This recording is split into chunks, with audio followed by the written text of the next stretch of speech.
2 years ago, may findings akong hernia din. Dapat o-operahan na ako. 2 days before my operation, tumakas ako sa Chinese Gen. Hindi ako nagtuloy.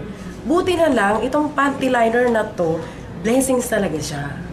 Kasi siya yung nag-start na symptoms ko na mag-discharge ako ng yellowish at iba ang smell. Then talaga may pain ako. At biruin nyo, November 1, I can't even bend my knees like that. Talagang yung grabing pain. Ganyan ako sa window ng Victory. Yan talaga hawakan mo kasi yung pain, grabe na talaga. So nag-start ako noon, November 6, tumakbo na ako sa doctor. The first one, nagkamali ako ng punta, internist ang napuntahan ko. Sabi niya, Bartholin cyst. Pero hindi, sabi pumunta ka ng OB-GYN. Ito na po yun. Ang nakita niya is masyadong makapal ang aking lining. Yung mattress ko, parang mattress ng 90 years old. So yung bleeding ko, baka nagkukos dito sa loob nito. Pero nakita pa rin niya sa loob na meron akong malaking bukol sa left. Kasi talagang yung pain, grabe pag bumaba, umakyat siya through and through yan, diretso hanggang dito.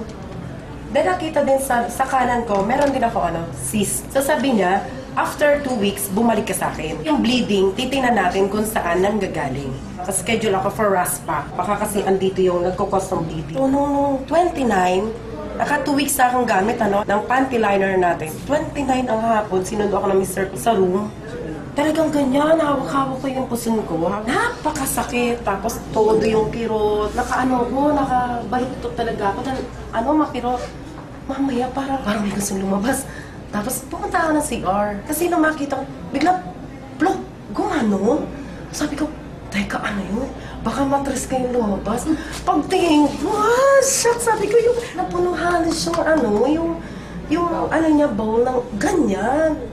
Tapos, kaya lang, ang hindi ako natakot ay paglabas, ang gaan. Tapos, teka, ba't nawala yung headache ko? After 1 hour ng pagpapahinga, ayan na naman, gano'n. Kambal yata yan, sabi niya. Tapos, pagbalik ko, another plok. Kaya lang yung time na yun, medyo nervous ako. So, nakiramdam ako kung magbi-bleed ako. So, naiga ako ulit. Kaya lang, here's another one. Inangat ko siya ng brush. Pagtingin, kasi talaga kasing buong-buo. Ikinaganon ko ng, hindi siya makalag. Tapos meron siyang maliliit ng kula-kula. Ang size nito, ganito siya talaga pag nilagay mo sa nasa garapon po ito. Tingnan nyo, sabi ko, ito yung lumabas sa akin through the banay. So makita nila ito, naku talagang na-shock sila kasi nakita nila yung panghihina ko before and as in 2 weeks, latan-lata ako, suka ako ng suka, which is hindi ako naglilihik. Yung pala, cause na yun, nagiging weak na yung immune system, tapos yung hyperacidity, grabe na siya. Blessing siya kasi ang work ng negative ion, ipupull out niya kung ano yung bad elements inside your body.